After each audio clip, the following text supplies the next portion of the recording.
Hello,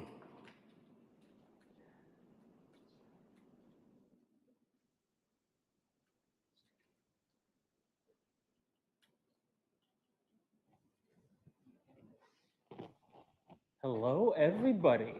Where's the camera, Garth? Right there. Hello, Internet. How's everybody doing this evening? Good. By show of hands, how many people had to pull out their winter gloves this morning? Okay, we still have some hands, so that's good. The frostbite wasn't too bad. My name is Adam. I am a volunteer here with OWASP Ottawa, and really great to see such a full room this evening. I'm not sure how many we have on the internet, but thank you all for joining us as well. Where do we start? OWASP. How many are familiar with OWASP? Most of us. If you're not familiar, obviously a fantastic organization for those of us in web application security. Lots of great projects and opportunities to learn and contribute to the community. OWASP.org/membership. If you want to learn more, definitely recommend checking that out. Now, I have not rehearsed with this clicker. Yeah.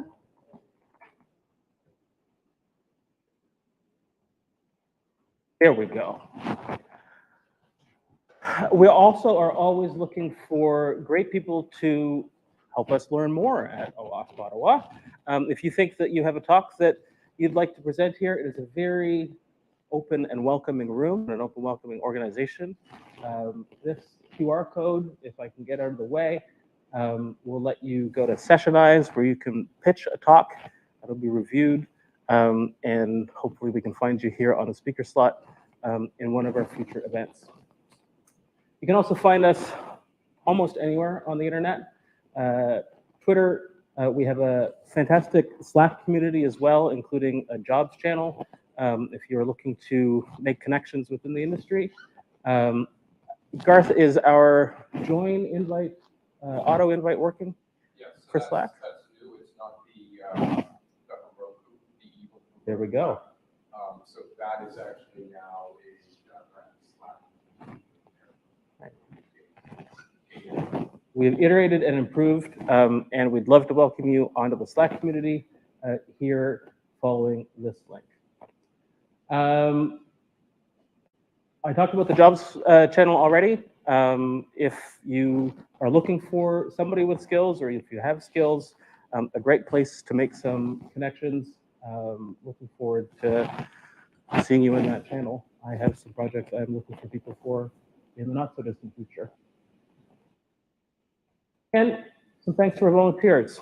I am a relatively new volunteer. I'm happy to see my name up here. If you want to stand up here sometime, you get your name up here too.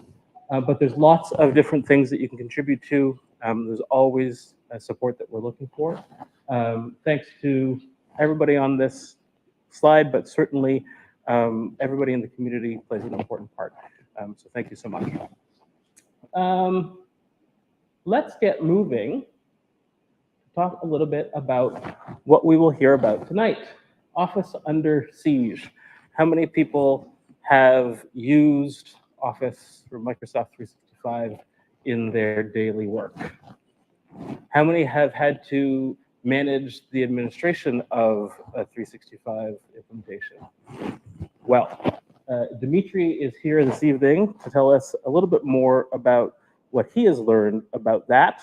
And if I can get to the right screen on my phone, I will tell you all about Dimitri.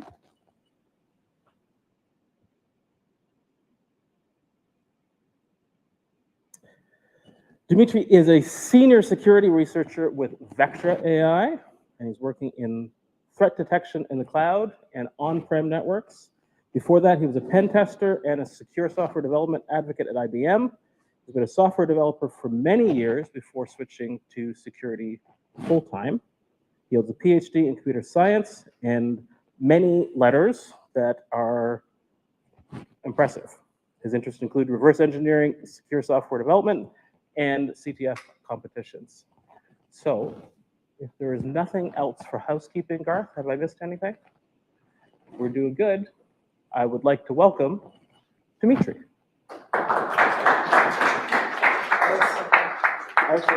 got your own, all right. It's not fair. You stole all the questions I wanted to ask you. Right?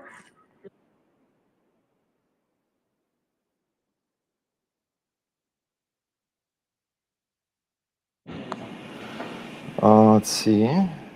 Hope my computer is not asleep. So it's not presenting. Should it be presenting here as well? You know what? Keeps getting that.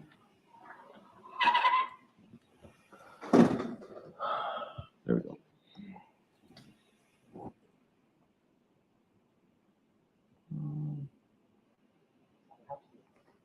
Yeah. Awesome. All right. So hi everyone. Great to be here. This is a great organization. If you're not a member yet, I really encourage you to become a member or volunteer to help us. It's just a great way to learn about all kinds of topics in security. So I want to talk about Microsoft 365 and security issues associated with that. And like I saw by the show of hands, lots of you are users of Microsoft 365. And I don't remember if somebody raised their hand. There was someone that was actually managing. So this will be hopefully relatable. All right. So yeah, so you already seen this. There's some contact information here if you want to reach out. And by the way, sorry, let me go back to the title slide. If you want slides for this presentation, you can find them here. There's a QR code, so you don't have to like take snapshots. You can just download the slides of the GitHub. All right. Awesome. All right. So quick public service announcement. I'm a member of a group that puts on a national cybersecurity competition for students in Canada. It's for university students. It's been running since 2010. And I don't know, how many of you are in university here? All right, awesome. So this may be interesting to you. So we have regional and national events if you're interested in cybersecurity competitions. So we start with regional events. Sponsors that come in actually interview people on the spot for jobs in cybersecurity. Then we have a national event. We actually have our national event coming up in 2 weeks here in Ottawa. And the winners of that will go to represent Canada internationally. This year, we're going to San Diego in California for an international event. There'll be teams representing like major regions of the world, sometimes whole continents, like Africa, for example. But Canada has its own team just representing Canada. And before we competed in different countries, in Prague and Athens, in Vienna, and you can see some snapshots here. Actually, I think this was in Vienna, where as a guest team, we took first place among other student teams, beating US and Israel, which is no small feat. Those countries are cybersecurity powerhouses. And the reason I'm telling you all of this is that we're always looking for people to join us in different capacities. If you're an employer and you're looking for cybersecurity talent, I can tell you that this is one of the best ways of finding someone that's capable, because people that compete in these competitions, first of all, they show passion for cybersecurity. It's not just a job for them. And they show skill, because like if you're a sponsor, you get to interview with the winners of the competition. So make a note of that. If you're in a position to hire someone, or you're looking for people in cybersecurity field, this may be for you. Sponsors, of course, they help us with all kinds of expenses, because this is a purely volunteer organization. If you are a university professor in a college, you can actually help start your own team, unless you already have one. And I think University of Ottawa actually has a team. So if you're a student, you may think about actually joining. Yeah, so that's what I wanted to share. All right, so on to the actual topic at hand. So quick agenda, we'll I'll just give a brief introduction to what Microsoft 365 is. Then I'll talk about security in the cloud and the general expectations there. Then I'll go on to actual examples of what bad stuff could be happening in this environment, including attack techniques that are popular. And then on to some tools we could use as defenders and just general defense strategies. So what is Microsoft 365? If you've ever used Microsoft Office, you're already kind of familiar with a significant chunk of it. It used to be Office that's standalone on premises in your organization. And in roughly 2010, Microsoft took a leap and actually launched a version in the cloud and has been developing it since then. It's a concept known as software as a service. So like all of these applications work in the cloud. And it's subscription-based. You have to pay depending on the license that you have. Some licenses can get fairly expensive. So if you were to explain to someone what Microsoft 365 is, if you were to say cloud-based Microsoft Office, you wouldn't be too far from accurately explaining it. But it's much more than that. There are many more services that they have added to it since then, and some of them are just insanely popular, like Microsoft Teams, for example. From what I heard, it's the most popular application in this suite. There's Exchange Online, so if you ever used Microsoft Exchange, Outlook, it all is integrated in the suite. Microsoft acquired Skype, so that's part of that. SharePoint, OneDrive, so there's like this whole huge suite of applications. And this picture, I don't think it does it justice. I think there are more services out there. It's truly a market leader, 300 million monthly active users, 2 million plus organizations that are using it. I don't think any other Office suite comes close to that. There are lots of organizations out there that run their whole business on this suite. Most users are small businesses, which is important from security standpoint because a lot of them cannot afford to have an in-house security team. So if you're worried about securing your subscription of Microsoft 365, sometimes you're just out of luck. You cannot afford to have a security person. Your IT is already overworked. And to hire an external company is also not cheap. And as I said, it's a leader like by some estimates, at least half of global Office suite market. So when we talk about Microsoft 365, we also should talk about Azure AD. And I'll talk a little bit about Azure itself as well. So Azure AD is the identity management piece that secures access to Microsoft 365. And you can imagine that you cannot let just anyone access your Microsoft 365 subscription. Somebody has to do authorization and authentication, and that's what Azure AD provides. AD stands for Active Directory. If you've ever worked in an organization pretty much any size, you probably have come across Active Directory in local networks. The name is similar, but the concepts are, in many aspects, are very different. So it's like an active version of Active Directory, but it has been reworked significantly for the cloud. So it's almost like a different product. So for us, it's just important that it provides authentication and authorization for Microsoft 365 users. So you get single sign-on, you get all kinds of services there. It supports more than authentication. It syncs with on-premises Active Directory, allows you to do federation, where you could actually have single sign-on for many different environments. Device management, there are lots of features there that help secure your Microsoft 365 applications. And it's also very popular, like almost 500 million daily users, which is very impressive. And as you can see, there are all kinds of, so it supports not just Microsoft 365, but there are lots of other environments that it can secure. There are a lot of identity services that it can integrate with. And you can even secure your own business applications that you have on premises. So it's a very important piece.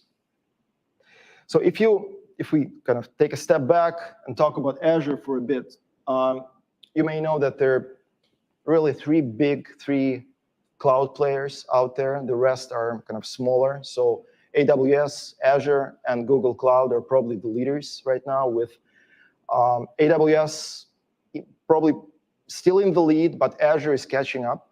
They have lots of different services out there.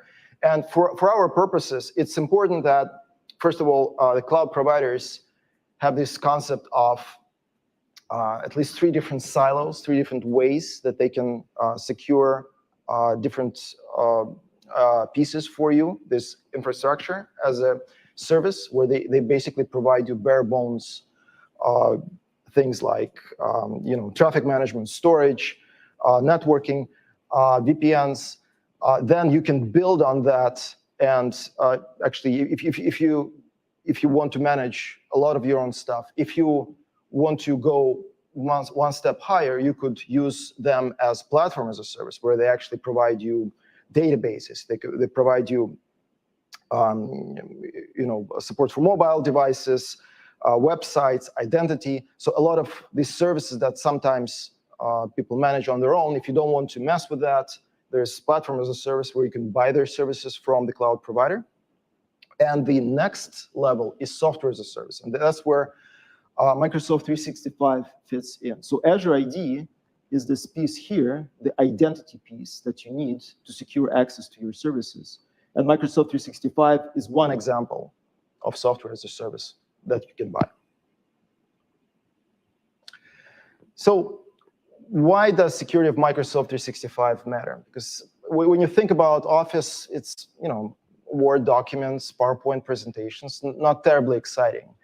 But a lot of businesses really structure their work around Microsoft Office.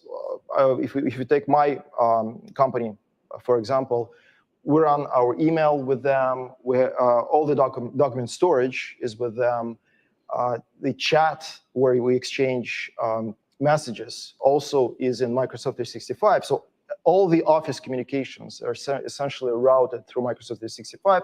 And as a result, it's critical that this is secure, because documents sometimes contain critical business information, including IT blueprints, which are very valuable for people trying to do recon when they try to attack your enterprise.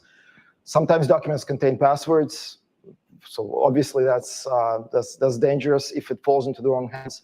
Corporate email contains all kinds of interesting stuff for attackers that want to steal money from your enterprise. Team chats. Like if you guys use chat, how many times have you, let's say, shared passwords or other important information with your colleagues through the chat, like by the raise of hand? Okay. So you understand, like, if somebody were able to get a hold of your chat infrastructure, these are critical pieces of information that they will be after. So attackers could collect sensitive data. They could impersonate employees of your enterprise to abuse financial operations, for example. I'll be talking about that a little bit. They can use it for command and control. They could pivot into other environments, because remember how I said that it could be used to secure multiple environments for single sign-on. So that's so if you're able to abuse identities, let's say in Microsoft 365, then you could just pivot laterally and go into AWS or jump into an on-prem network. So it's pretty important that this whole thing is secure. Who here has actually started working when cloud has not been around yet? Started working when we're mostly on premises? Okay, so many of us. So there did exist a world where we had on-premise networks that were not connected, where just even thinking about putting your vital systems into the cloud was just anathema. I remember that moment when I was working at IBM. It just seemed insane to me that you would put your critical machines, your critical processes somewhere in the cloud where someone else is managing it. But it happens. We're there now. There are a lot of businesses out there that are purely cloud, that they don't have anything on their on-premise networks. They don't have on-premise networks, period. So the reason why people took that leap, aside from all kinds of financial and productivity benefits, is that cloud did come with the promise of better security. And I would say that partially that promise came true. Like, there are a lot of things about the cloud that eliminate a lot of security headaches that we used to have in on-prem environment. There are a lot of like whole classes of bugs probably went away. But as usual, with any kind of big change, there are new issues that crop up. And the devil is in the details. So just to give you an example, there's this proxy shell vulnerability. Who heard about proxy shell? It happened about a few people. A few years back, I think maybe beginning last year or a year before, basically a whole set of vulnerabilities in Microsoft Exchange. So for people who run their own instances of Microsoft Exchange, the abuse was very easy, and there are tools out there that allow you to remotely exploit Microsoft Exchange, and from that, jump onto your local network and just wreak havoc. A lot of ransomware groups are using that. And the big problem with that is that traditionally people are very slow to patch. So even though Microsoft released their patches quickly, some people patched quickly, others are still unpatched, and we'll probably see this vulnerability popping up for years to come, just because it's difficult. If you're an overworked IT specialist in an enterprise, you have 10,000 things to do, and you may just not get around to patching some vulnerability you may not have heard of. So you can see that in an on-prem environment, it's an ongoing problem. However, in the cloud, there is Microsoft Exchange in the cloud, and I would hazard a guess that it shares at least some of the code base with the Exchange version that's distributable.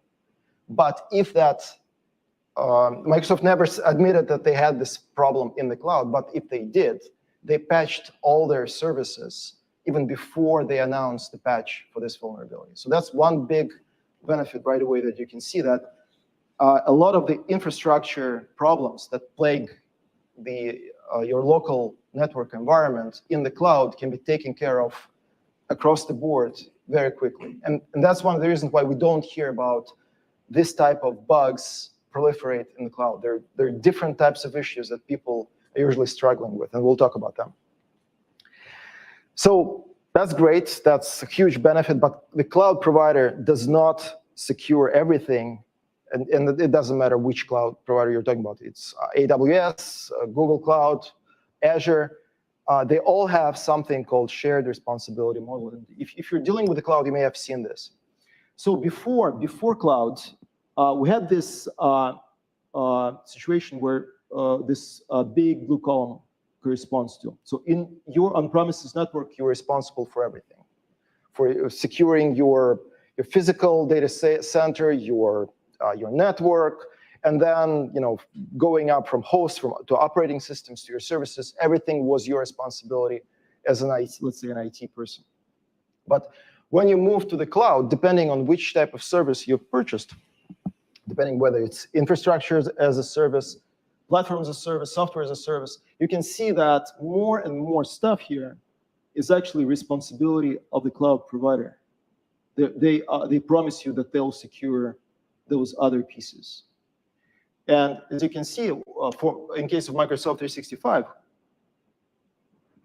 because it's software as a service, a lot of stuff Microsoft takes care of for you, but there's still something that is still your responsibility. And that's a thing that some people don't understand, that they either are very suspicious of the cloud and just don't want to deal with it, or they think that, well, cloud is great, it's secure, we'll have no security issues. So that's the piece that trips them up, that they're still responsible for securing their accounts, their user accounts, for the information and data and the devices that they bring into the enterprise. And that's where pretty much all the attacks that we have observed in recent years against Microsoft 365, that's where they pretty much appear in that area. There are some 0 days that are announced from time to time, but they're taken care of really quickly. Like usually by the time of the announcement, there's already a fix that's applied across the board, and the underlying infrastructure is secure. But all the attacks that you read about, they're kind of ongoing and the cost businesses money, they all pretty much happen because the enterprise was not careful in securing this piece here. And that's what I will be talking about. So a lot of this I already talked about. Infrastructure is secured and patched across the board. That's great. There are uniform APIs in the cloud. So if you want to use identity services, it's the same API no matter what business buys the service from Azure. So that's great. There's less stuff to manage. It's better understood and tested just because there's so many users and so many bugs have already been worked out. Cloud providers specialize in this stuff. So rather than you having your own overworked IT team that manages things for you, cloud providers have big security teams that's just do this day in, day out for thousands of enterprises. So they're much better positioned than someone you hired to do your IT. So the results are usually better. Cloud providers have visibility into their individual customers' environments, and they can kind of jump on problems quickly. And also, they can see same type of attack happening across multiple customers and react to that, which you do not have that ability when you run your own stuff on your own local network. And attackers are still kind of, I would say, learning how to attack the cloud. It's still not as well understood as attacks against on-premise environments. And here, you probably heard this, that security by obscurity is no security at all. That's very true. But in this particular case, I would say obscurity helps security a little bit because cloud functionality is a black box. Just like it's hard for security researchers to analyze this functionality without seeing the actual code and find bugs, same thing for attackers. They kind of have to grapple in the dark and through trial and error find bugs. Whereas if you're talking about bugs in, let's say, hardware devices or in operating systems, you have access to the software. You can reverse engineer it. You can analyze it. You can fuzz it for bugs. So there's much more opportunity to find issues and exploit them when it's something that you can actually put your hands on. So it helps securing things. But the flip side of that is that, as I said, researchers are also in the dark. It's hard to sometimes understand the functionality, hard to find issues. Defenders, there are lots of people out there that were put in charge of their organization's cloud subscriptions, but they're just learning as they go. Like this is not the stuff that they teach in universities yet. Maybe they do, but it's still very, very new. You need maybe to go for a cloud certificate to actually really study the environment to be able to secure it properly. So the novelty of it works both ways, for you and against you. Another kind of difficult thing is the wide open attack service, because if you think back to the on-prem environment, you have your local network that probably has a secure perimeter, and there is a VPN that you can use to access it. So a lot of these machines that attackers may want to abuse, they are behind some walls. It's not possible to directly talk to them, whereas in the cloud, everything is pretty much open. As long as you have let's say the access key that you use to access a particular, let's say, virtual machine, you're in. There are no outside walls to penetrate. So that makes things a little more difficult. In terms of learning configuration mechanisms, sometimes they're really hard to understand. Microsoft tries to do a good job of documenting them, but they're not always successful. Monitoring tools are lacking. Visibility in the logs is not that great. So I'll talk a little bit more about that. And unfortunately, the way Microsoft structures their licensing, some of the better security features, you have to actually pay for them, which is, I think it's a little short-sighted on part of Microsoft, because security is paramount. You don't want to, to have a situation where people cannot afford good security. But that's where we are. Unfortunately, some of the good monitoring mechanisms, they are behind the kind of expensive licenses that you have to buy. Is that the P2 license? No, it's let's say E5, for example. E5, it's really expensive. Like I hear from some of our customers that they would love to have it, but they just cannot afford it. All right.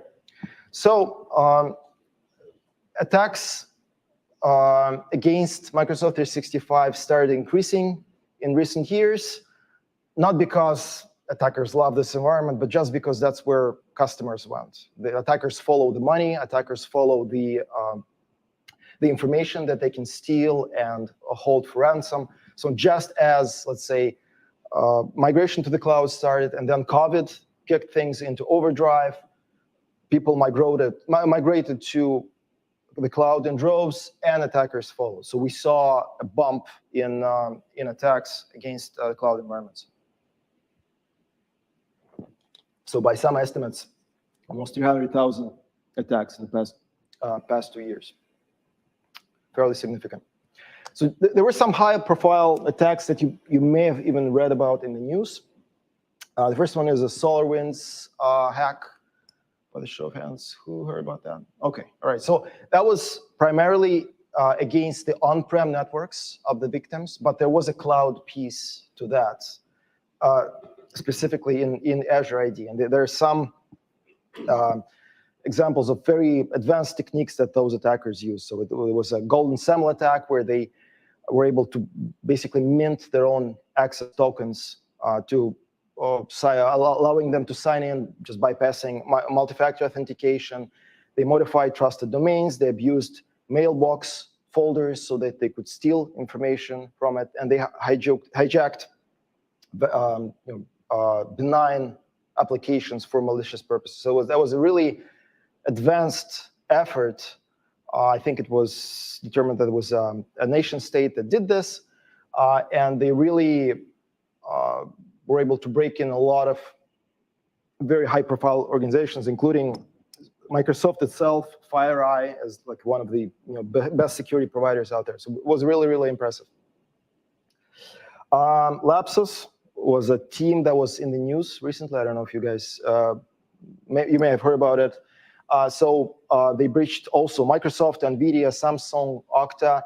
They were kind of, I think most of them got arrested before they could do even more damage, but they were able to get in. They created an administrative account and deleted all others to get admin access, and then basically stole email from the organizations. There's another nation state, APT40, that they used this infrastructure for command and control. So they abused legitimate applications like Outlook for exfiltrating files, for communicating, abused OneDrive permissions to steal files. So as you can see, there are some high-profile attacks out there, and they use a variety of mechanisms in this product.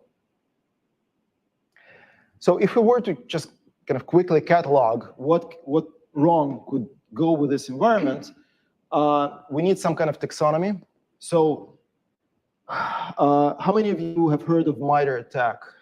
All right, so that's a great resource where they attempt to have a structured approach for actually naming different attack techniques, assigning numbers to them, and have kind of the structured system where when a new technique appears, it either fits into some existing known slot, or you can actually allocate new techniques on this chart.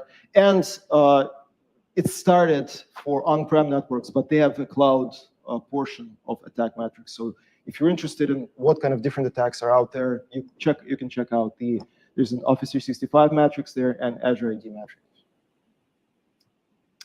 So the first type of attack against this, and think back to what I said about software as a service, like you wouldn't see some fancy 0 days here. Most attacks would be against access, about authorization, authentication mechanisms, various misconfigurations. So this is one of them that probably immediately comes to mind. Like, how can someone abuse your environment? Well, let's say they'll guess the password, or they'll brute force the password.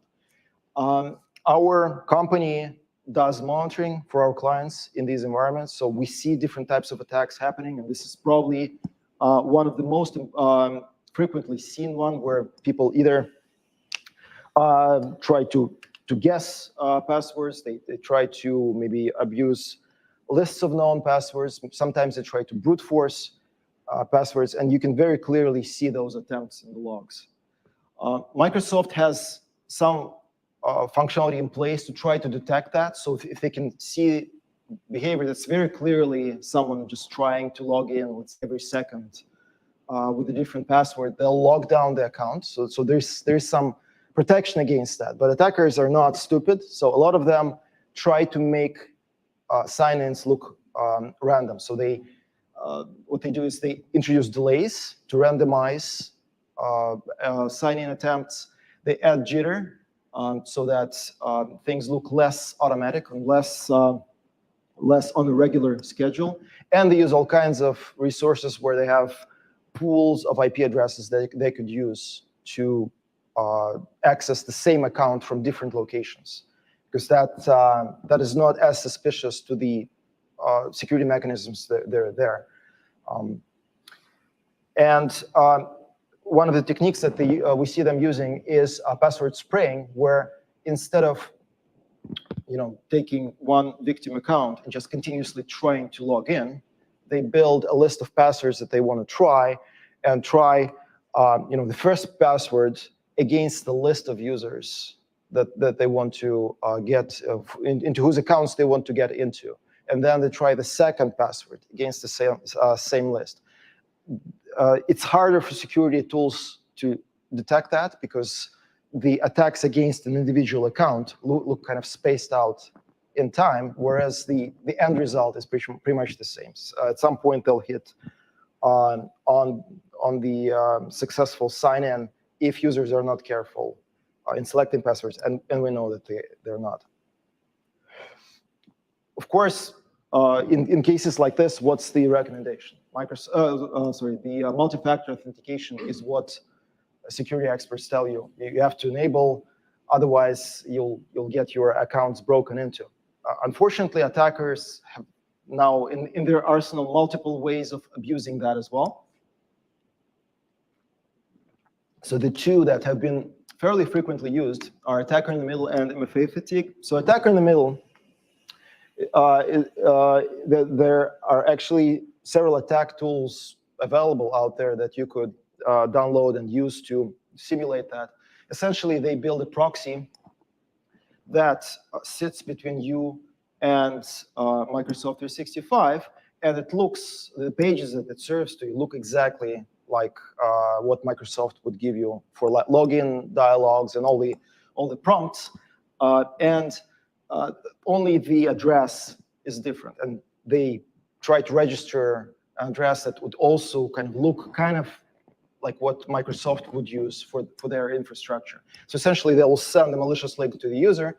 User would interact with that proxy, thinking that they're signing into their account, that they're entering their multi-factor authentication code in there, whereas the proxy immediately turns around and uses it on the back end against Microsoft 365 and signs in on behalf of the user and steals that user session. So that's it's been used more and more in attacks recently. MFA fatigue is another interesting attack. It's where there's a type of authentication where the authenticator app just asks you that somebody's trying to sign into your account. Do you want to allow that or not? And it just gives you two options. And what they do is they are continuously bombing the user with these prompts, like for thousands of times. Let's say at 2 o'clock in the morning, they would bomb some administrator until he either makes a mistake and clicks the wrong button, or just gives up and says yes, and then goes back to bed.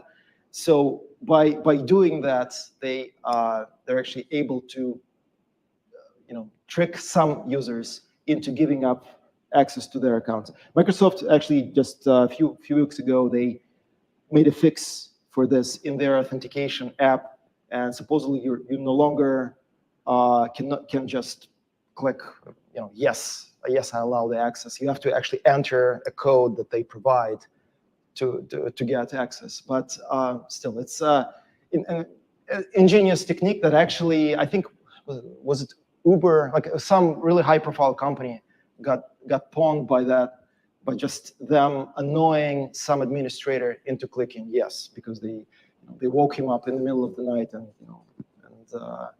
made him do it because he wanted to go back to bed. And there are other ways to bypass multi-factor authentication. People steal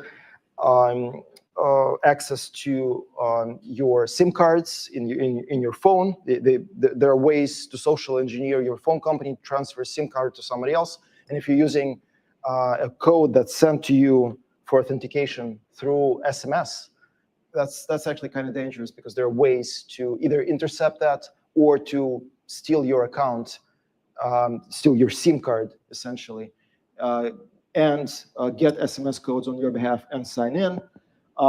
If you have malware in your machine, it can just steal your session. There are cases where enterprises have to open access to Microsoft 365 for legacy protocols such as POP3 and IMAP. Those do not support multi-factor authentication, so that they're insecure, but they have some kind of legacy reasons in those enterprises to keep those open, and that's what attackers abuse, because you could just keep trying to sign in using those protocols and you will not be stopped. If they get in, they can actually disable MFA, and there are other ways. So bottom line is, it's a great way to improve security on your accounts, but do not think that this is unbreakable. You still have to be vigilant.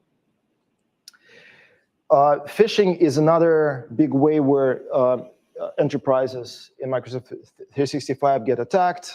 We're all familiar with that. So there are malicious attachments, there are malicious links that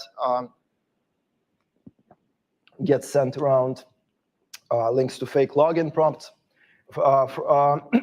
And there are different types of phishing. Like there's regular phishing, there's spear phishing, where you go not kind of carpet bomb everyone in the enterprise, but you go against specific people.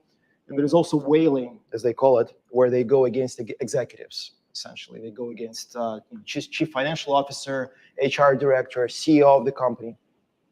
But if they can get in and abuse that account, they could, let's say, impersonate a high-placed executive and get, let's say, malicious money transfers. So let's say a finance department would get an email from CEO saying, we need to urgently pay a vendor $10 million. This is the account.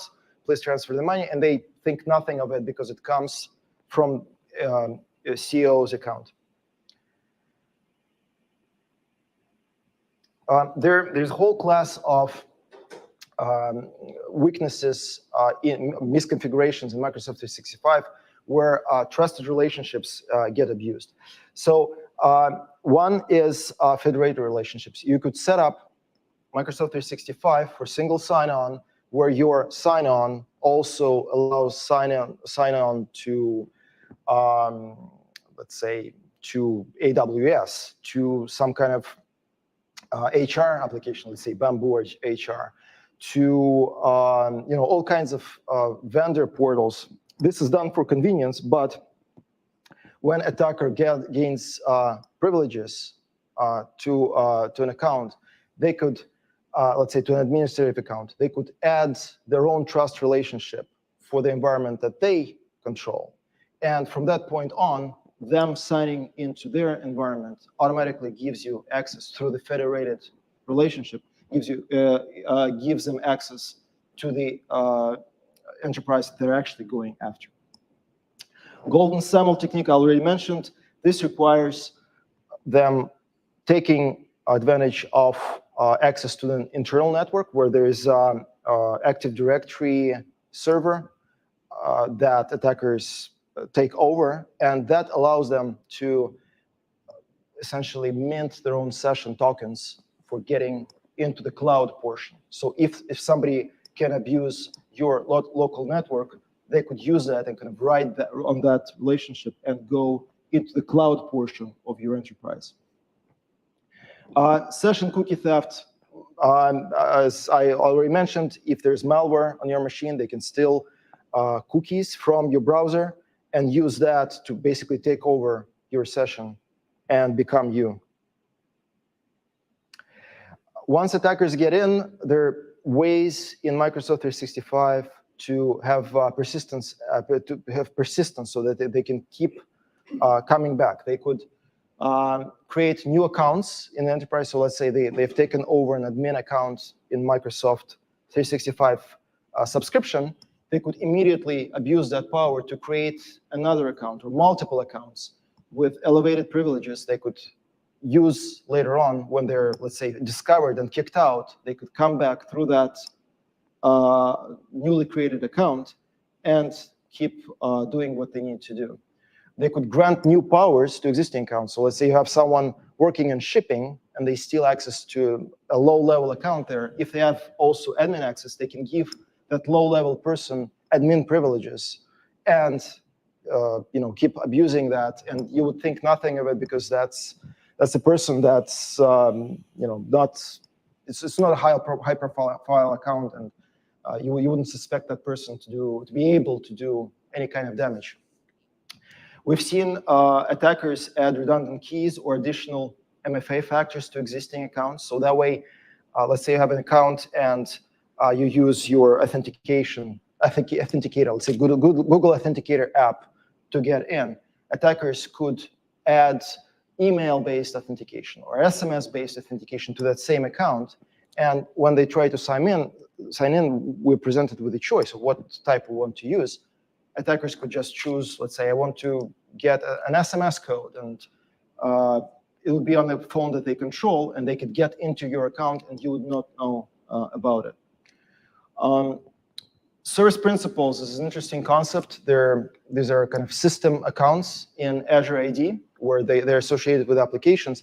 They can do pretty much everything regular users can do, but they have very low visibility. So attackers love to abuse those and give them additional powers to do stuff, and they do not show up as regular users in the logs. So it's really kind of hard to diagnose when something like that is abused. Another interesting technique that we see sometimes is tricking users into giving malicious applications permission to act on their behalf. If you've ever used an application in Microsoft 365, you know that it gives you a dialogue saying that, let's say you installed a new email application. It would ask you, do you want to give this application permission to access your email, to read your profile, let's say to read your files, your pictures, whatever. So if users are not careful, attackers may send that kind of consent request to them. And if they click yes, then for all intents and purposes, that application starts to act on behalf of the user. So all of these ways are just different ways of keeping access, even if the attackers are kicked out. Reconnaissance is an interesting one because, sadly, in Azure and many, I checked in AWS, I think it's the same thing. A lot of read type requests where you enumerate users, enumerate machines, enumerate, I don't know,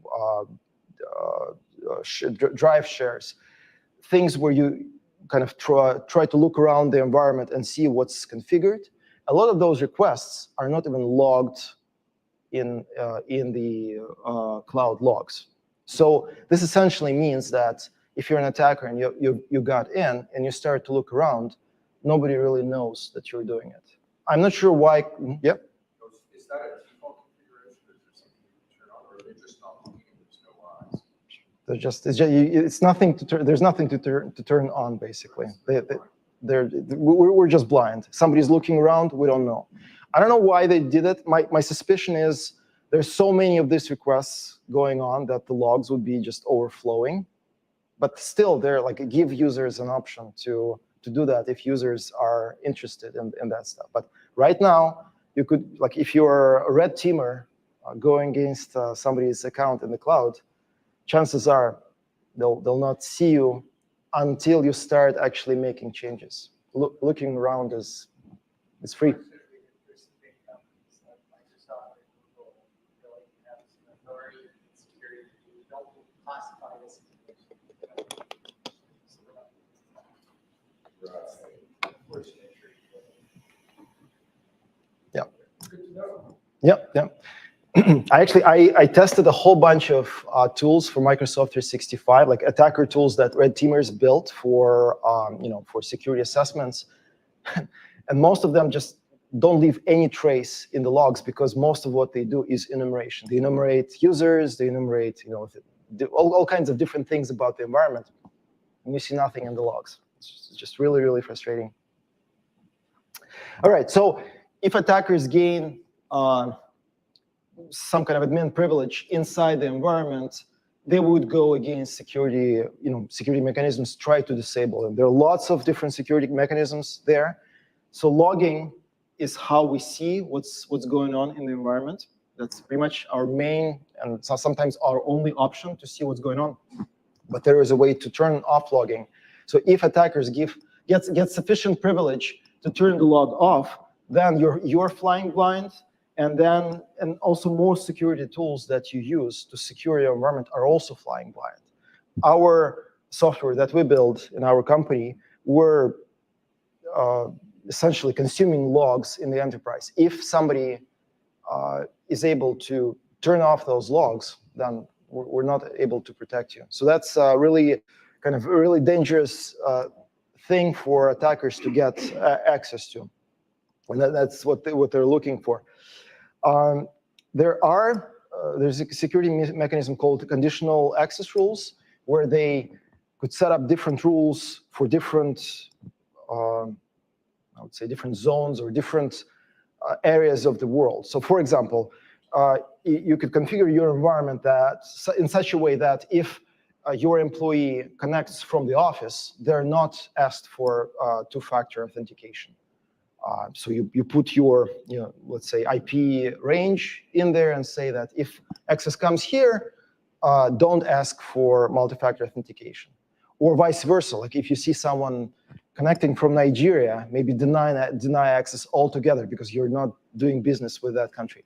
So the flip side of that is that if attackers get access, admin access to that, they set up special rule just for them. They could say that, if access is coming from this IP, don't, ask for multi-factor authentication. Allow me to get in very easily. There are lots of security protection, security settings, but all of them can be turned off with sometimes through the GUI, sometimes through the PowerShell commands. So disabling them blinds your environment in various ways. So that's what attackers are actually trying to do once they get in.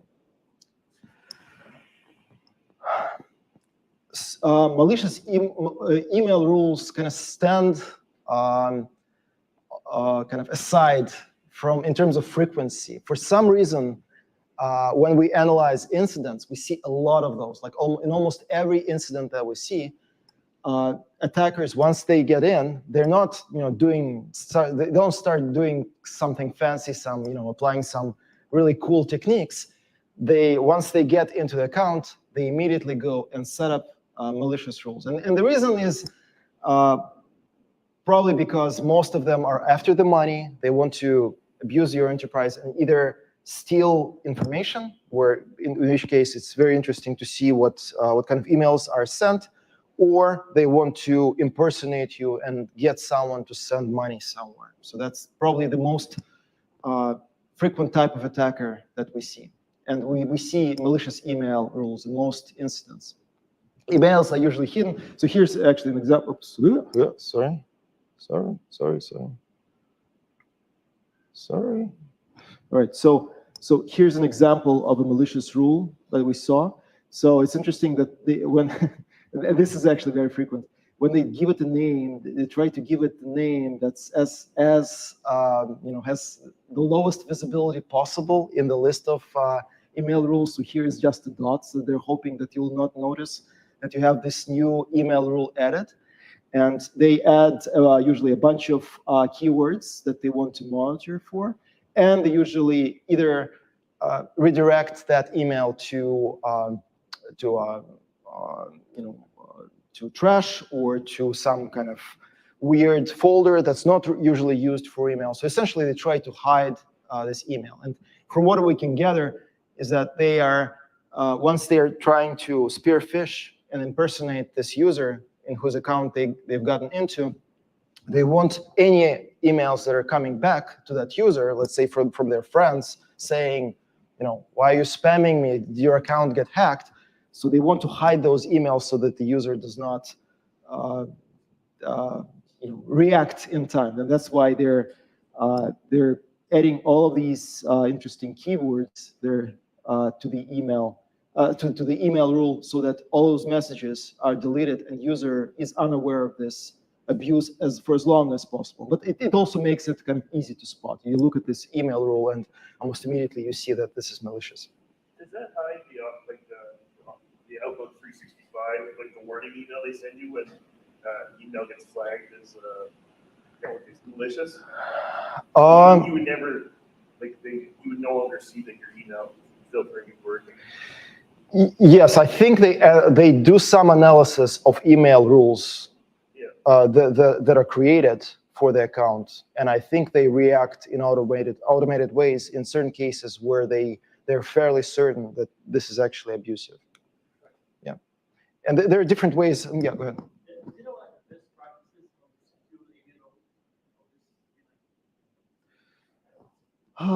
There are.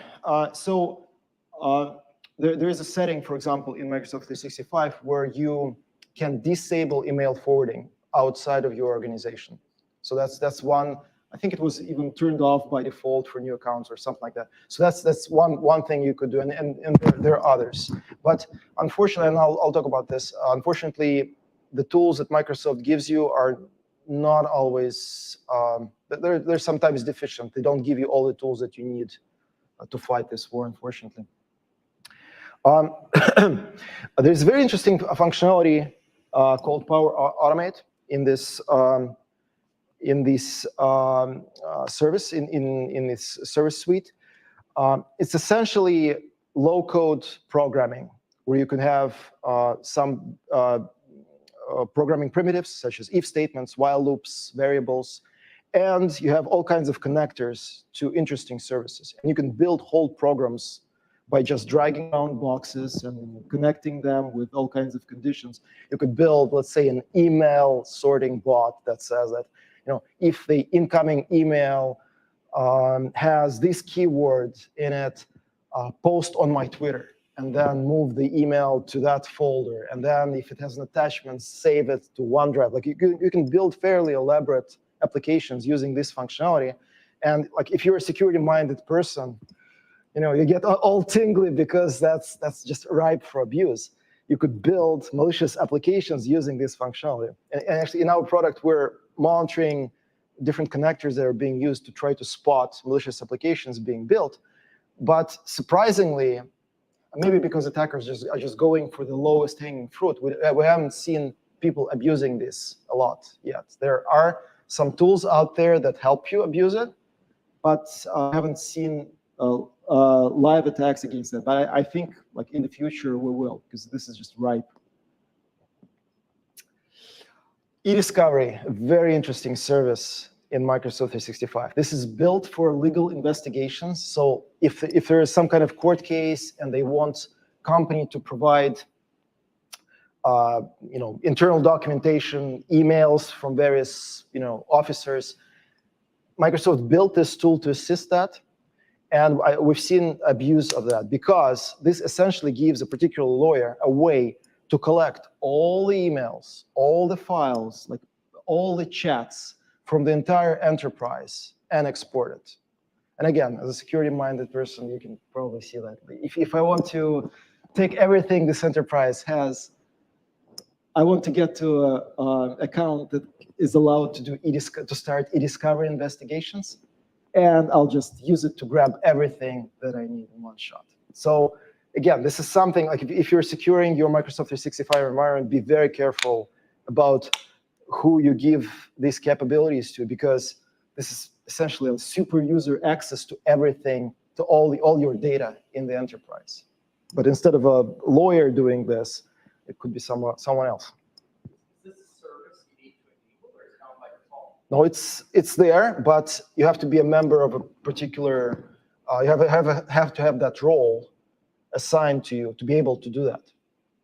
Right, but if say you compromise a privilege account, that actually assign that role, Yeah.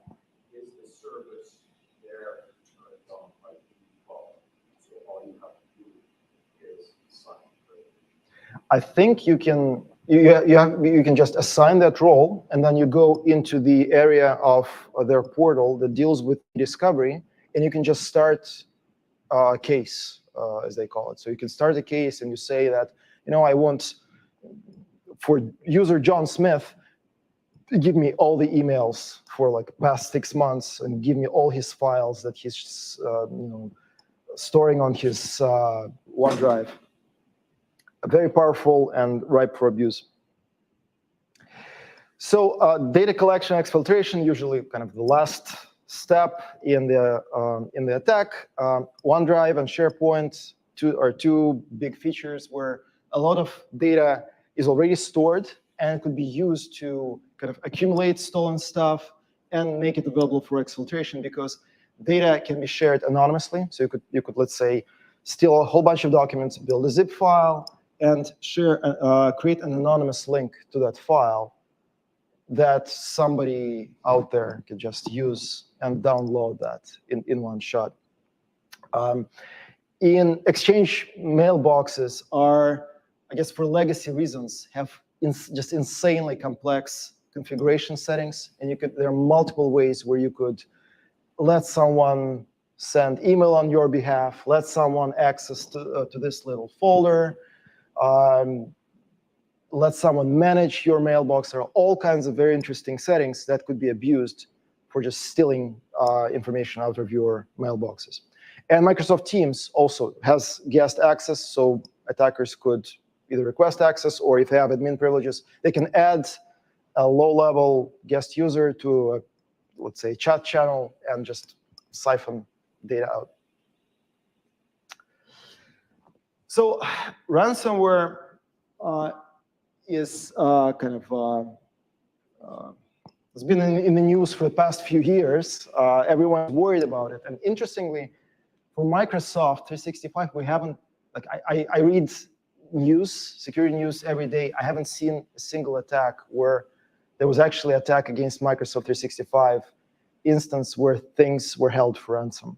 And I think the reason for that is that Microsoft has multiple ways of backing up your data. So every file that you save is versioned, and there's a long history there. And even if you were to delete versions, Microsoft support can still restore stuff for you. So this kind of elaborate backing up and versioning mechanism helps us in this case. And I think that's why it's just not worth for attackers to try and do that, because they know everything is already being backed up.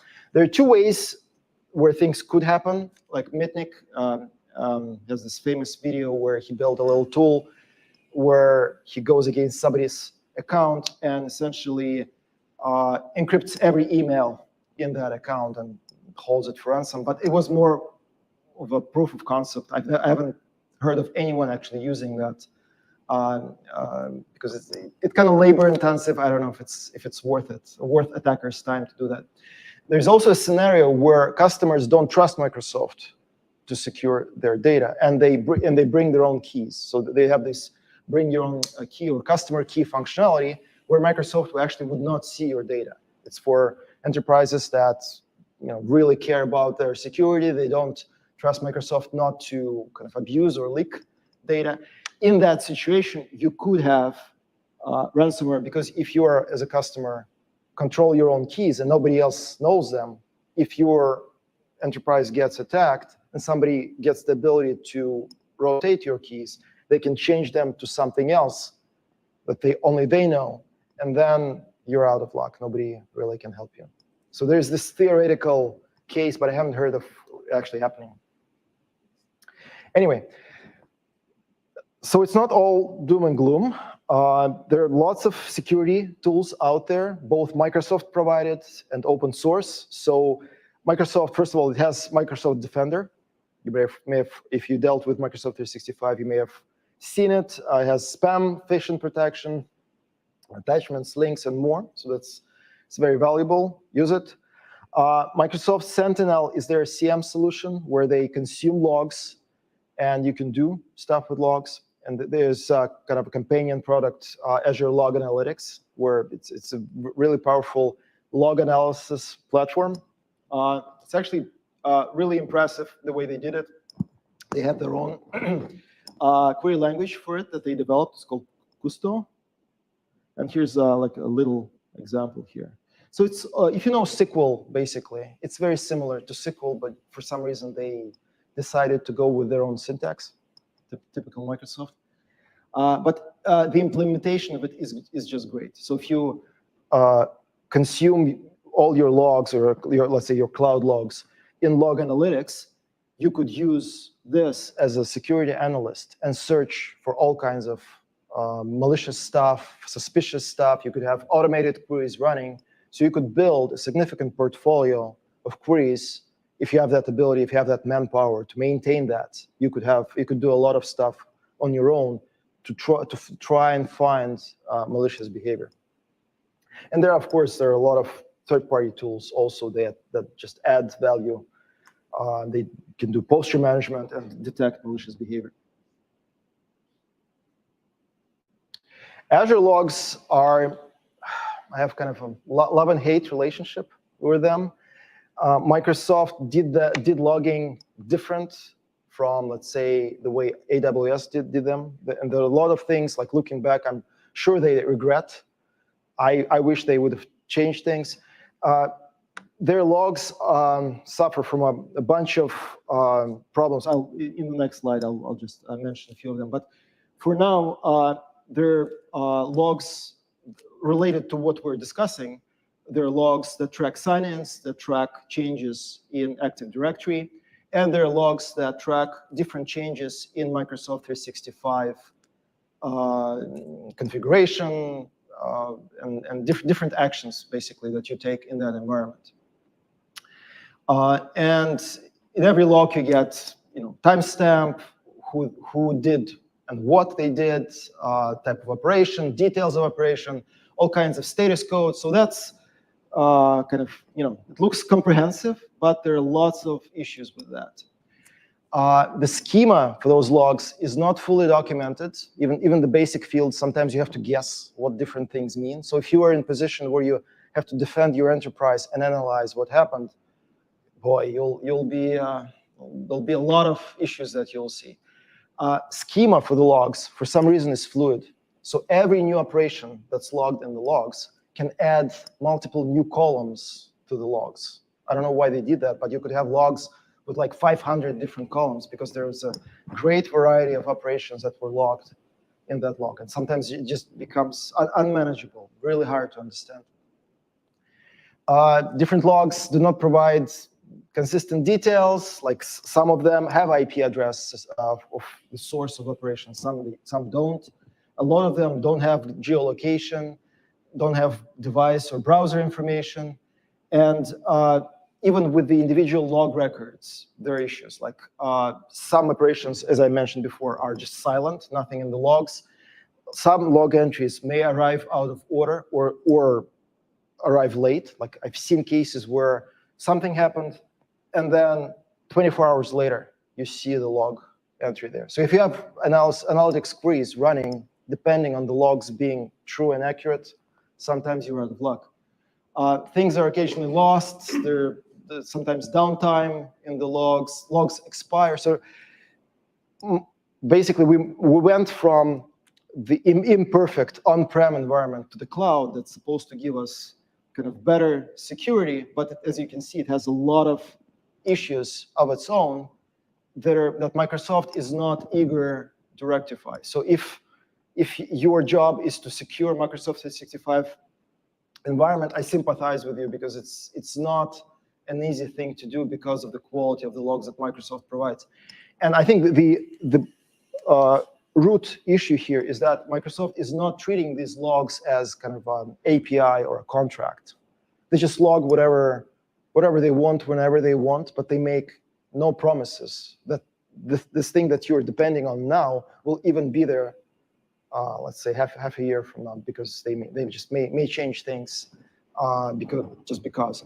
Like for those of you, how many of you have done software development in the past? Okay, so if you worked for a company developing a software product, what priority do logs get? Like probably priority 100, right? You're pushed to output good quality code, the features that customer needs, you need to be on schedule. But when it comes to logging, it's an afterthought. And I suspect that maybe we're seeing some of that here, that you're getting latest and greatest functionality, and the logs are.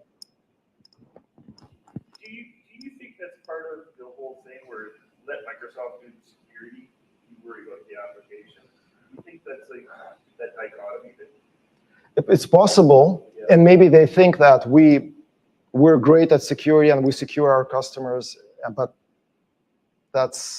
I can tell you that's not the case. Like a lot of people are struggling and are looking for third-party solutions to help secure them because they don't find what Microsoft provides enough, like adequate. So the other thing there is that some of the applications listed they're not cheap. Yep. And that's what I meant by like some expensive licenses where essentially you have like, do I want to save money or do I want to be secure? You know? And sometimes I cannot just cannot even afford it. It's not a question of whether to buy it. I just cannot buy it because it's just insanely expensive. So anyway. It's just like how they hide stuff behind P2 licenses, P5 license. Like you want to be secure, you got to spend the money. Yeah, and they're a business. They want to make money, and like you can't really blame them. But this is the reality we have to struggle with as defenders. Yeah. So lots of attack tools. If you want to do an audit of your environment, like I can count at least 30 different attack tools that I've looked at, and new ones that appear frequently. Some notable examples. AAD internals is just an amazing tool that somebody that just specializes in Azure AD put out, and is constantly updating it with new attacks and new ways of abusing the environment. So if you're looking for attack tools, I recommend that you take a look at that. Who have heard about Bloodhound tool? Okay, so Bloodhound is for on-prem environment for exploring your Active Directory. Somebody has built Azure Hound as a plugin to that, so you could use the Bloodhound and analyze your Azure AD environment, which is very handy. There's another tool that I used recently called Bajra, which had a lot of very interesting functionality there. Like in addition to Recon, which most of these Microsoft 365 tools do, they did data exfiltration. They did a malicious app that requested consent from you to do malicious stuff. So it was really interesting. And there are many others. So if you search for these tools, most of them are on GitHub. All right, so how can we actually deal with all of this? Because as you can see, it's not easy. Lots of moving parts here. I would say there are three priorities here. The first one is education, because humans are the weakest link in this situation. A lot of attacks, like as you have seen at the beginning of the presentation, a lot of attacks are against the human behavior, either phishing, malware being sent to the user, or abuse of accounts by brute forcing passwords, because humans are they're gullible. They very often cannot tell between a benign link and malicious link, benign attachment and malicious attachment. They do not know how to create secure passwords. Most people just are really, really bad at creating secure passwords. And honestly, it's not ordinary person job to create a secure password. I think this is a failing of us as security professionals, that we put a lot of users in this situation, that their security depends on them acquiring this new skill of creating and remembering a really complex password. Like I think we can do better in terms of giving better tools to the users. It shouldn't be this way. And preventing attacks is very fine balance to strike, and a lot of business owners are resistant to new security measures because they don't want to reduce productivity. Like, you can secure everything and like put your environment in behind the gates and in concrete, but it's not going to be usable. So you always have to balance, like, do I make passwords very complex and users start complaining? Do I make password security weaker, but my users are more productive? There are all these things that you have to balance. And I don't have a good answer to how we can deal with it other than just education. At the very least, educating users on what phishing looks like, what a good password looks like, giving them tools like password managers. I think these days it's just a necessary step for everyone, unless we get some better ways of dealing with this. And if you're working for a business and you're looking to build a security program, like I read this book recently. It's really good about just describing how would you go about building a security program that actually works. The author would tell you about all the possible failings of existing security programs because of human psychology, and gives you different examples of how you can build something that actually works better. So I highly recommend that. So beyond that, as you can see, Microsoft 365, there are lots of services. There are huge number of different settings there. Configuration, creating and maintaining secure configuration is paramount, because that's where you get abused. Like, if you put aside password attacks and phishing, insecure configuration is the kind of the next downfall that's likely. And some recommendations there, like we already mentioned, multi-factor authentication, removing legacy authentication that are just impossible to secure, like IMAP, and introducing password managers for users to use, password complexity requirements, unfortunately. There are solutions out there that check your passwords against known password lists. It's a good idea to integrate with something like that, because that's what attackers use also. They're not brute forcing passwords, just trying all the possible combinations of letters and numbers. They take this list, like a famous or infamous RockQ list, for example. It has like 14 million entries right now of all the leaked passwords from different breaches that were out there. And they just go by the list. And it's a much smaller set of passwords to try. And chances are somebody in your enterprise have used that password already. So integrating with tools that check for that is, I think, is a good way to do that. FIDO2 is a very good way of securing access. If you're in position to do that, use it. I think it's superior even to the multi-factor authentication methods that we have today. And admin accounts are just, their security is paramount, because once if you abuse that, then you have keys to the kingdom. And there are lots and lots of different, we could go all day about different configuration settings that you could tweak to make things more secure. Microsoft 365 Defender actually gives you recommendations of what to turn on or turn off, so it's a good idea to follow that. Unfortunately, the sheer volume of the different settings is just sometimes it's just unmanageable. I work with some colleagues of mine that worked on Microsoft 365 security for a number of years, and they tell me that there's an estimated, like per user, there's an estimated 7,500 security settings that you can tweak. Like, I cannot even imagine, being able to, to change that many different settings. But apparently, this is if you sum up all the things you can change in the GUI, in the PowerShell. Apparently, there's just an enormous number of different things that you can tweak for each individual user. Not all of them are created equal, of course. There's some that attackers go after, some are less relevant. But it kind of makes sense that you probably should have some kind of, basically fight this problem with technology. There are security posture management tools out there.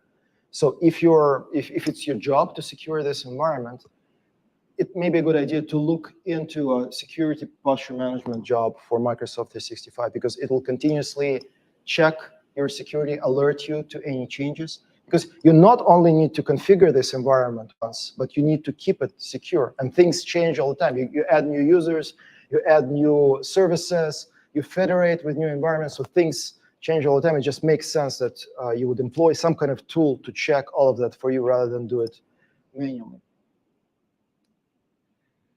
And finally, like there's this funny quote from, I think it's Dmitry Alperovich that first said it, that there are only two types of companies: the ones that they know they've been compromised, and the ones that don't know yet.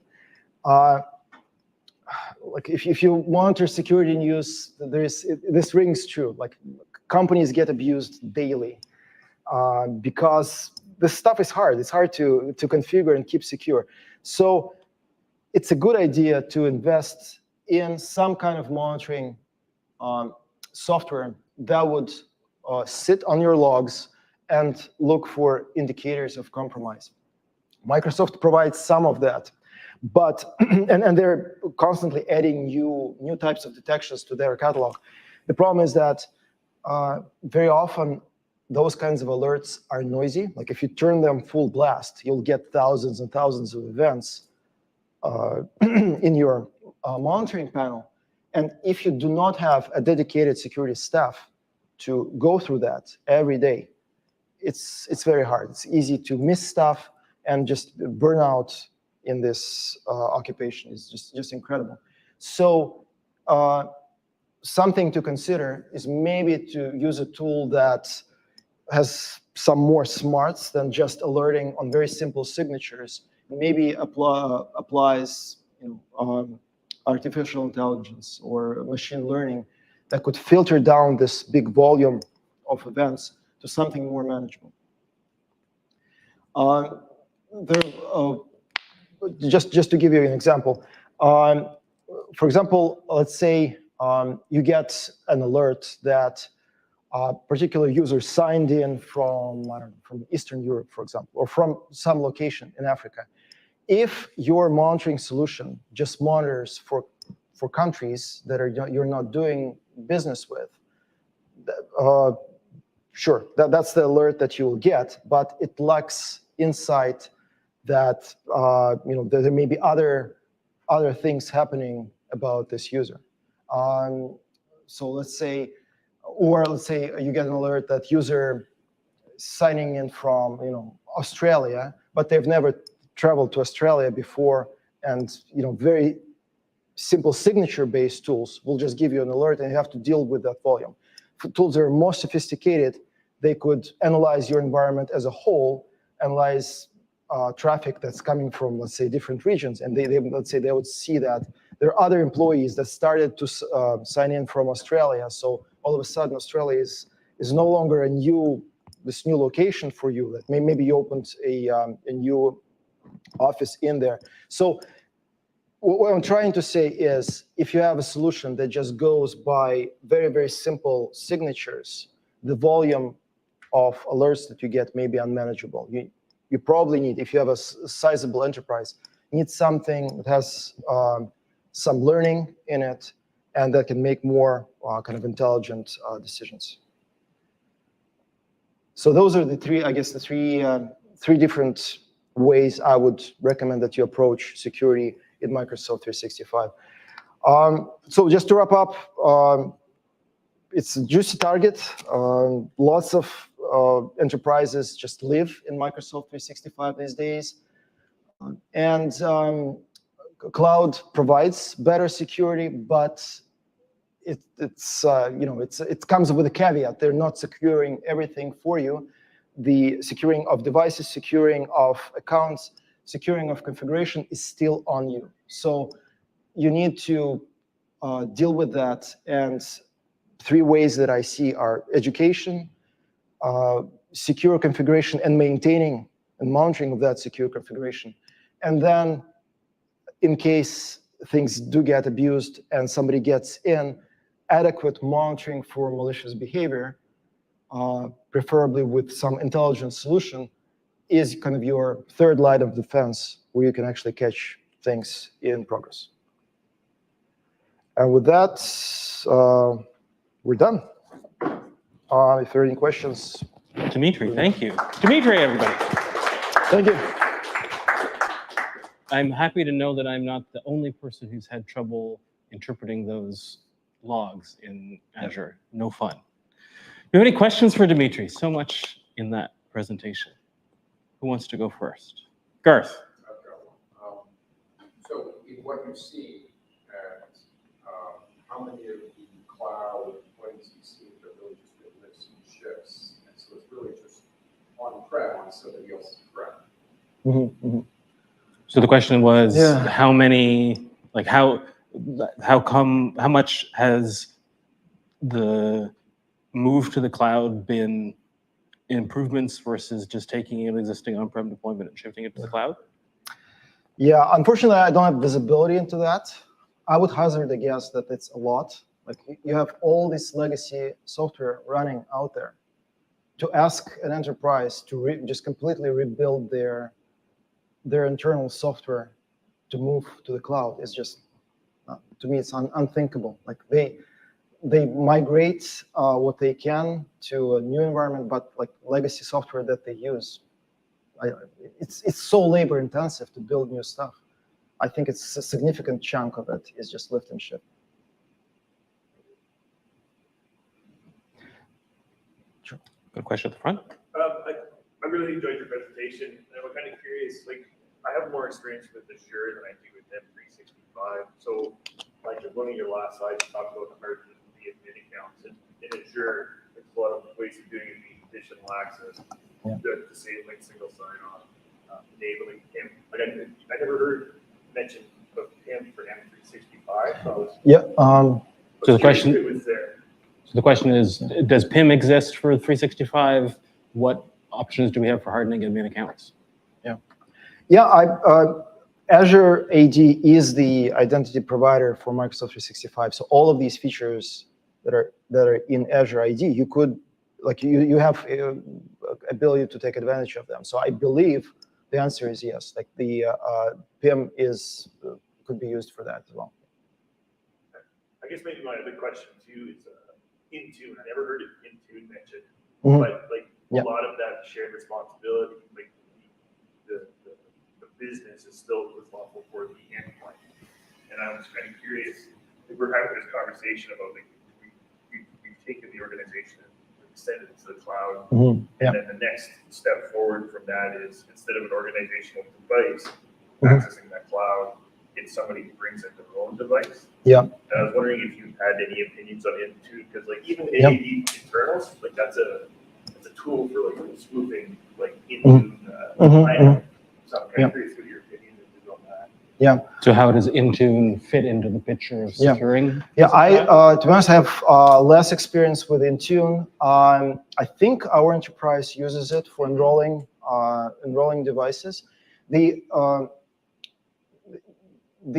As you look at the logs, you can some of the logs actually tell you a little bit about the device that's being used and whether it's been properly enrolled as part of Azure AD, or it's a kind of a guest device. And you can base at least some of your security decisions on that. You can track the history for that user. You can actually spot attacks that way. If, let's say, user is continuously accessing their work account with an enrolled device, and all of a sudden it's an access from some other device never seen before. And on top of that, let's say it's a new location, new time of day, like all these other features, that could help you spot attacks. So in that regard, like in terms of monitoring for malicious behavior, I would say, I don't know if I'm answering the question, but that's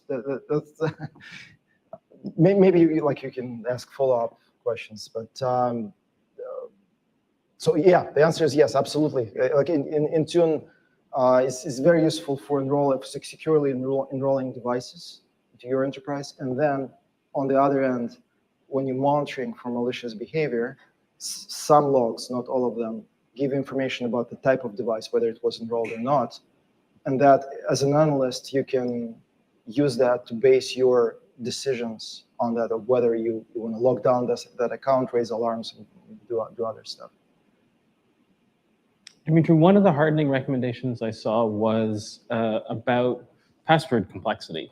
I know that is a big topic.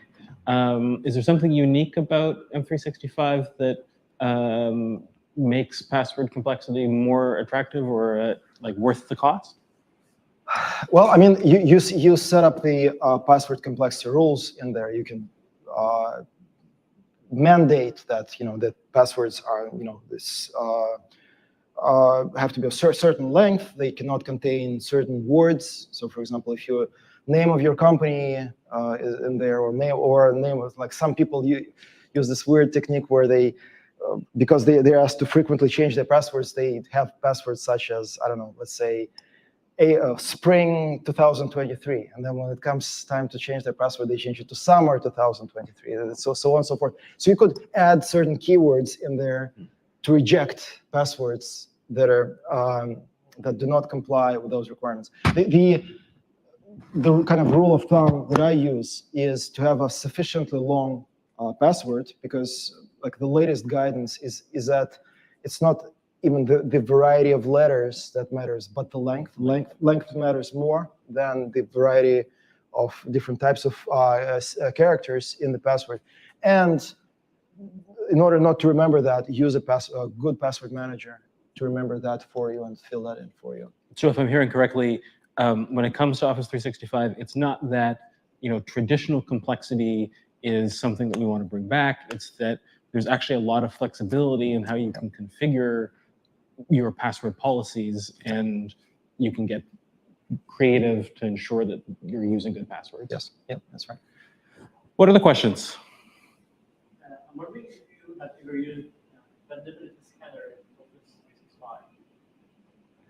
What kind of vulnerability scanning have you done for 365? I'm trying to compare between CrowdStrike, Office 365, and Nexus.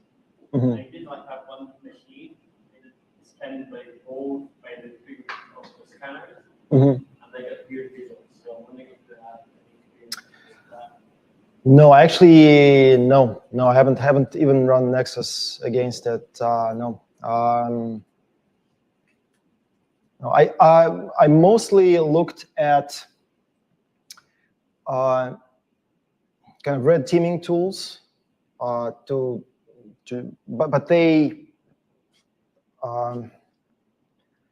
can help you, let's say, brute force passwords or to try passwords from a known list. So it's slightly different from, I think, from the tools that you're talking about. And also, I think that whatever scanner you use has to be custom built for Microsoft 365, because most of the problems, I think the chances of catching things like, I don't know, cross-site scripting or SQL injection in these environments are very low, because so many people are testing them. There are bug bounties out there, and the types of vulnerabilities that I see being announced, like the real 0 days in that environment, are really, really complex. Like no scanner would find them. It's like security researchers working really hard and getting into really obscure areas of Microsoft 365 and Azure, and only sometimes they're able to find something. So in terms of 0 days, it's a fairly well tested environment. It's the kind of securing the individual accounts and the mistakes you make in configuration that trip you up. So Dimitri, if you're trying to manage the risk in that environment, and you're looking for ways, I imagine, to get a sense of, are there misconfigurations or are there vulnerabilities that are out there? It sounds like rather than traditional vulnerability scanning from the outside, maybe there's some other tools. I think you mentioned some that you can focus on scanning the kinds of vulnerabilities that do exist. Yeah, it's like you can do some searching. There are a bunch of tools on GitHub that you could use to, at the very least, try and call some common passwords against your user base and see. You'd mentioned some configuration monitoring or some. Yes, there are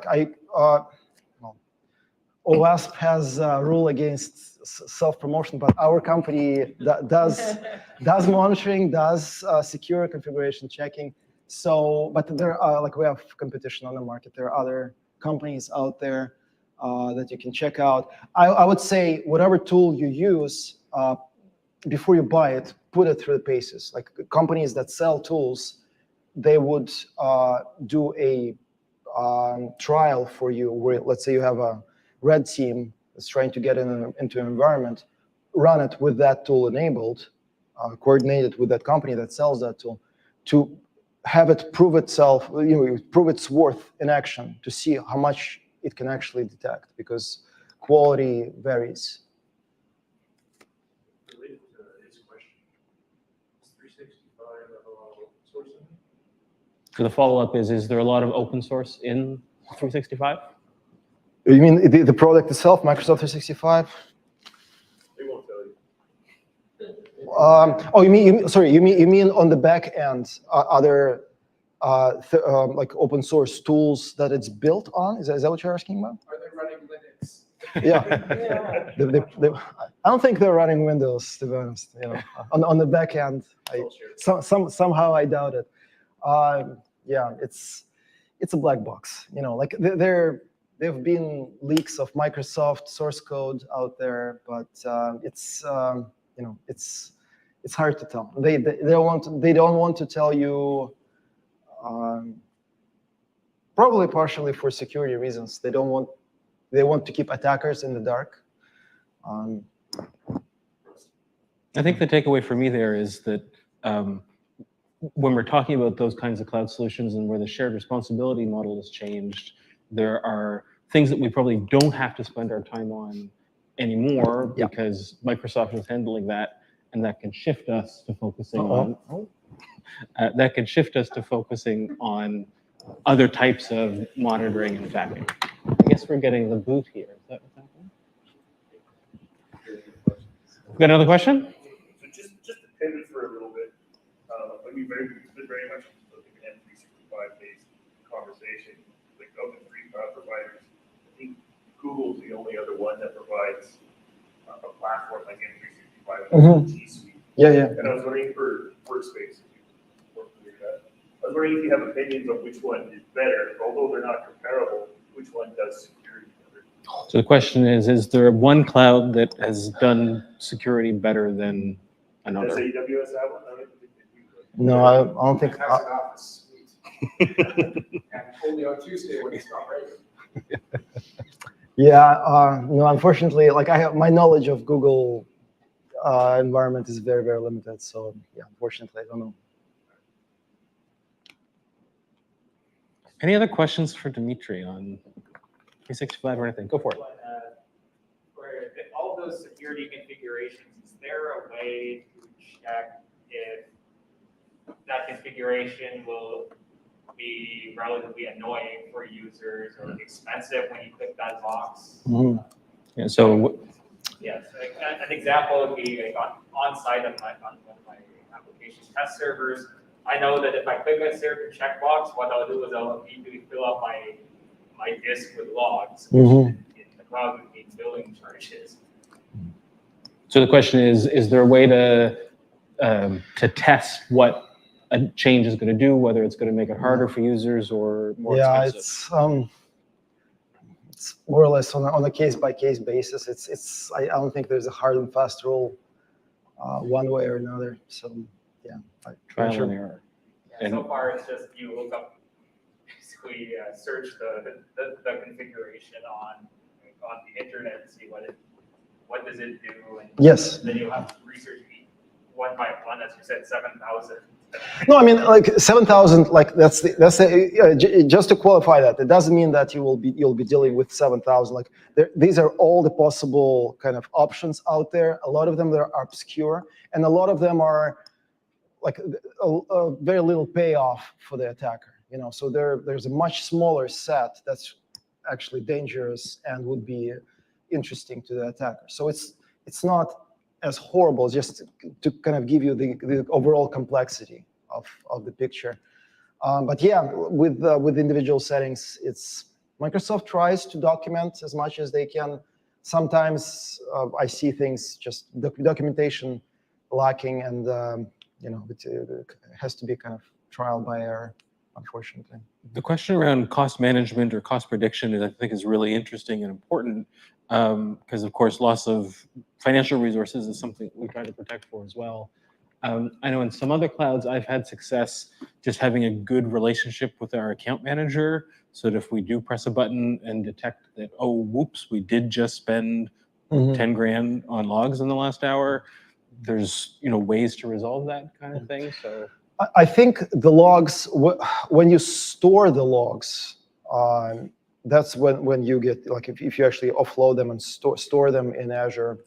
What's the equivalent for buckets in Azure? Right?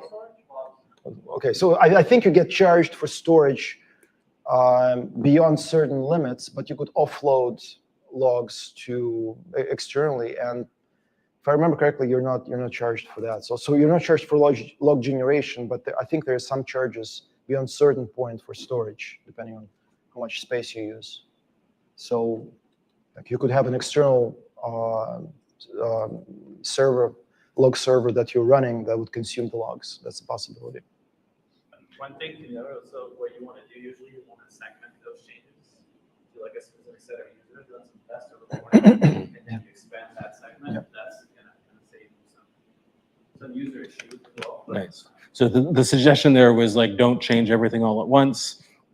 Make your changes on segments of users and expand from there. That'll help both with user experience and maybe cost management. Yeah. And also, like, if you have a new environment, Microsoft tries to have secure defaults. So most of the time, things are relatively secure. But as with any complex environment, you need kind of someone who knows what they're doing, managing it, or you need to invest a lot of time in learning it and making sure that things are by the book.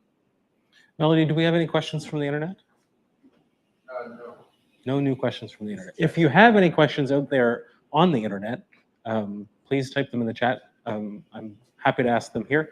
I'm interested, Dimitri, what happens when we do detect something? Do you have any suggestions for how to deal with a compromise once it's found? Yeah. Well, first and foremost is that you have to make sure that it is a compromise, because sometimes people do all kinds of weird stuff that looks malicious, but it's just because, let's say, they went on vacation to some exotic location and decided to check their email, or something else like that happened. So making sure is important, because you could, lock out somebody's account and they're in the process of, concluding a deal, or like you could mess up your business processes by being over vigilant. So you need to make sure that what's happening is really malicious. But then, locking users out. You could disable account without deleting it to investigate what's going on. And also, as you investigate, it depends. Like, you may have analysts working for you. You may yourself be an analyst. If you're just using Microsoft solutions, learning that query language, Custo, is a valuable skill, and it's not really hard to do if you know SQL query language already. It's the the transition is not that big, and you can use it to query logs to investigate a particular incident. So let's say a user did something suspicious, you need to investigate it. You can run queries to see what other activity that user did, and do this for multiple logs for different types of events and see what else is in proximity in time to that. Like maybe that user sent an email to somebody else, and that you could investigate that account as well. So there are lots of creative ways you can use to kind of figure out what's going on. It sounds like practicing my Custo now would pay off. Yeah. Don't want to be learning that the day that I need to investigate. Yeah, and Custo, to be honest, it's really, really good tool that they did a very good job optimizing. The queries themselves, I think on the back end, the data is massively indexed, so the queries are really fast. So as you investigate, you can type a query and immediately, you don't have to wait for a long time. You immediately get results and keep iterating, and that really helps in your investigation. So I would actually recommend that tool. Yeah.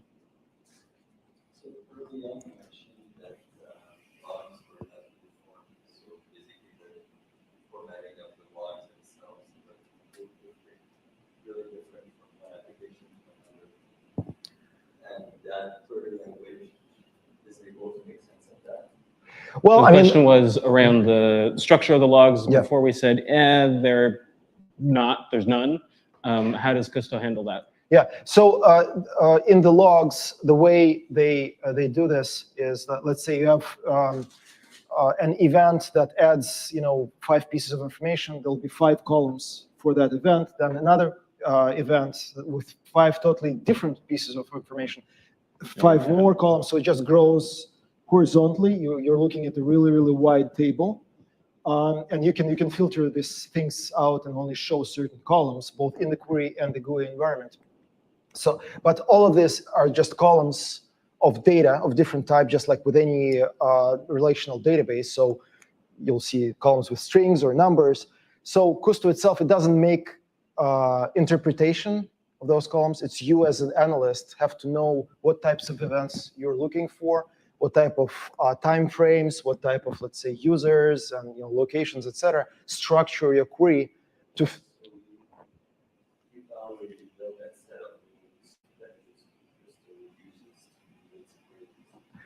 If you are a practicing analyst, you already have probably like a toolbox of queries, Custo queries you've pre-built that you could use as you investigate incidents.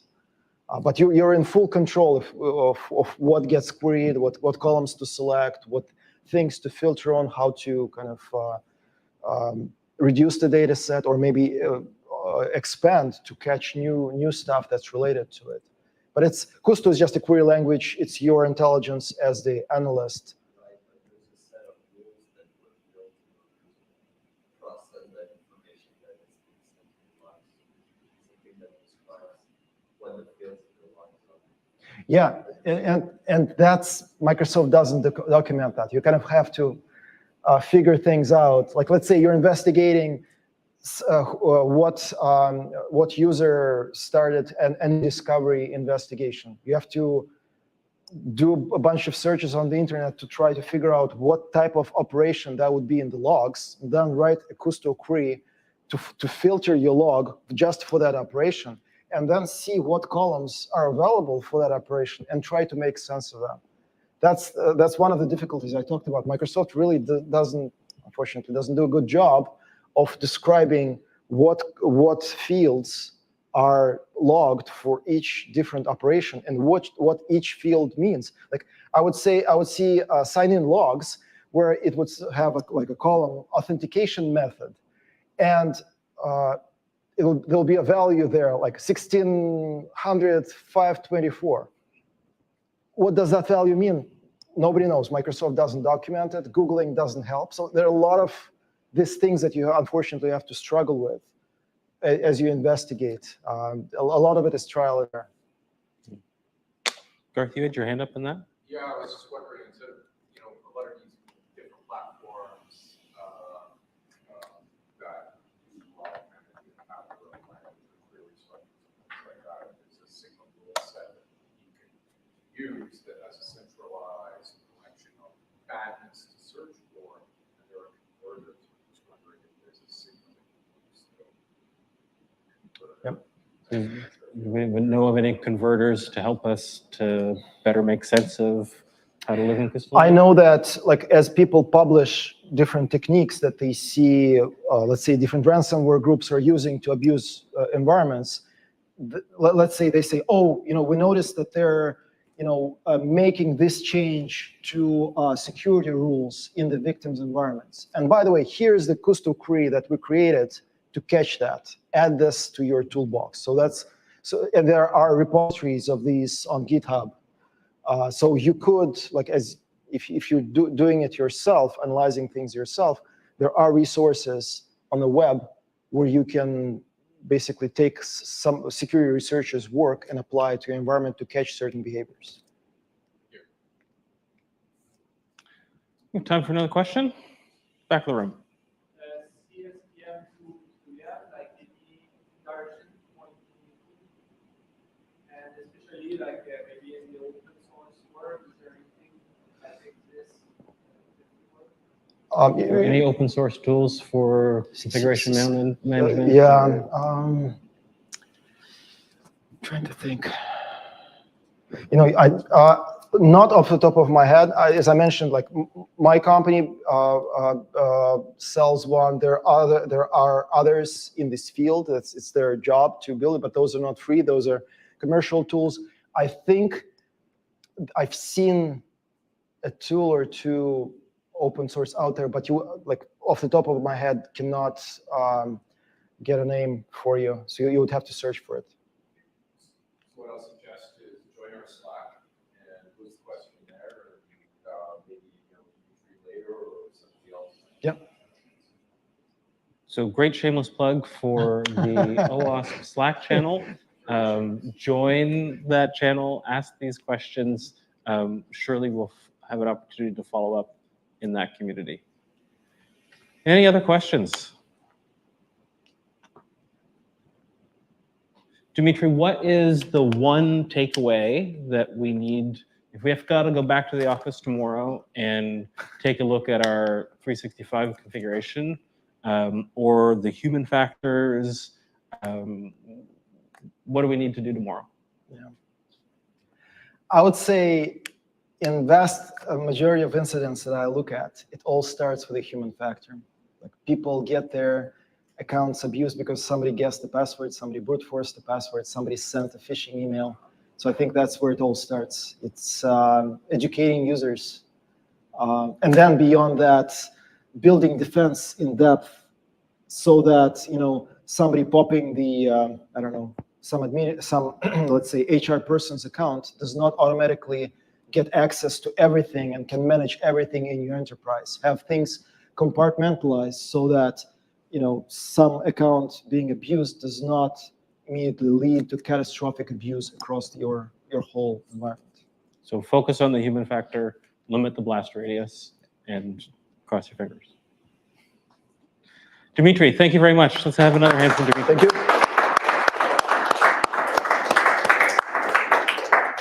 So this concludes another evening of the Ottawa OWASP meetup. We've got some stickers up here at the front if you'd like to take something home with you. We have another meetup coming, not yet scheduled, Garth. Do we have a next date yet? So there's one coming up in June. Again, you can check the Slack channel. On Meetup, you can find the Ottawa OWASP chapter and the meetups that we have there. And we're really looking forward to seeing you at the next event. Have a great evening. Awesome. Thank you.